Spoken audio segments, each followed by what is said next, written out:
আমার খালি মনে হয় কি যে যারা এরকম করেছে তারা আসলে বিচারক তো দূরের কথা, তাকে মানুষ মানুষ আমি একটা কথা বলি, আল্লাহর কাজ তোমরা এই দুনিয়াতে করো, আল্লাহর কাজ, আল্লাহ বিচার করবে পারো। কিন্তু যে একটা বাড়তি সুবিধা নেওয়ার জন্য, ভালো জায়গায় পোস্টিং নেওয়ার জন্য, প্রমোশন নেওয়ার জন্য, বিদেশে যাওয়ার জন্য এই সুবিধা নিয়েছে, সে বিচারক তো দূরের কথা, সে মানুষও না। আমি যখন সিভিল সোসাইটির মেম্বার হিসেবে কথা বলতাম, মাঝে মাঝে অদ্ভুত সব ঘটনা শুনতাম, এখনো শুনি।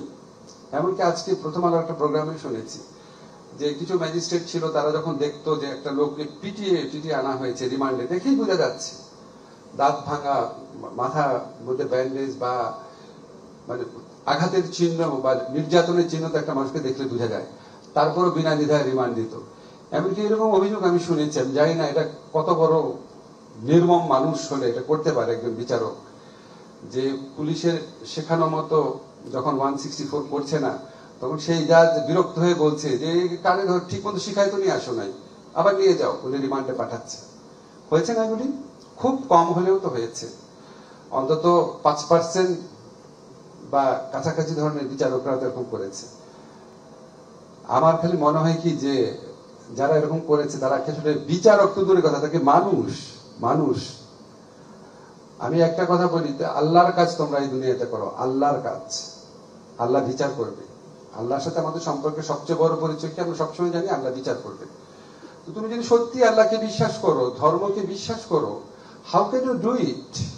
আমি ওই 5% সম্পর্কে বলছি, 95% সুষ্ঠুভাবে দায়িত্ব পালন করেছেন ধরে নিলাম। কি করতো? আমি তোমাদের অনেকের অনেক গল্প জানি। সরকারি দলের আওয়ামী লীগ ফ্যাসিস্ট আমলে সরকারি দলের ইচ্ছা মতো নির্দেশ পালন করেনি, কি শাস্তি হয়েছে? জাস্ট একটা দুর্গম জায়গায় বদলি করে দিয়েছে, মেরে ফেলেছে। দুর্গম জায়গায় বদলি হলে সমস্যা কি? এটার কারণে যদি অনেকগুলা মানুষ নির্যাতনের থেকে বাঁচে, তোমার কাছে চয়েস দুইটা, একটা হচ্ছে তোমাকে খাগড়াছড়ি বা নীলফামারী পাঠায় দিবে, বেতনও কমবে না, সুযোগ সুবিধা কিছুই কমবে না। আরটা হচ্ছে এটার বদলে অনেকগুলা লোক নির্যাতিত হবে। What should you do?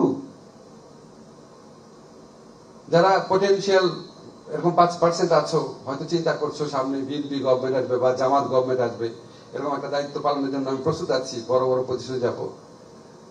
খবরদার এটা করো না, এর চেয়ে খারাপ আর কিছু হইতে পারে না। আমি অন্তর থেকে বিশ্বাস করি যে বিচারকের পদে থেকে যে অন্যায় করে নিজের ব্যক্তি স্বার্থে,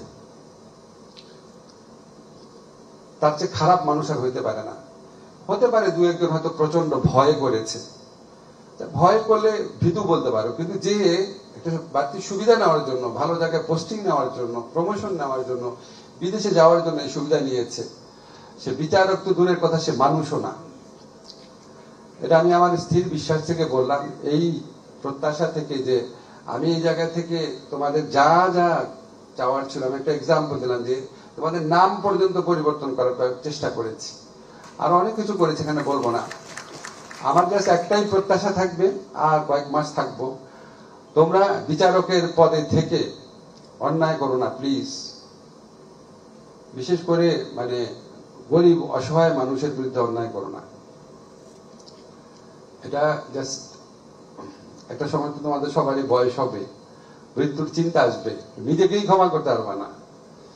তো আমি আশা করি এই সংস্কার, এগুলি সমস্ত কিছুর ঊর্ধ্বে হচ্ছে মানুষের মানসিকতা, মাইন্ডসেট। তোমরা ন্যায় বিচার প্রতিষ্ঠার জন্য, মানুষের অধিকার প্রতিষ্ঠার জন্য সবচেয়ে শক্তিশালী এবং রেলেভেন্ট প্রতিষ্ঠান হচ্ছে বিচার বিভাগ।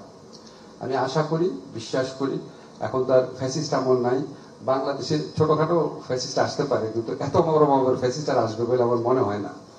কাজেই ভবিষ্যতে হয়তো যে সরকারি আসুক, একটু একটু তুমি একটু বঞ্চনার শিকার হবা হয়তো, কিন্তু এটার বিনিময়ে যদি মানুষের অধিকারের প্রশ্নে দাঁড়াতে পারো, অনন্ত যে জীবন আছে সেখানে অনেক বড় রিওয়ার্ড পাবা। এটা তো ক্ষণিকের জীবন।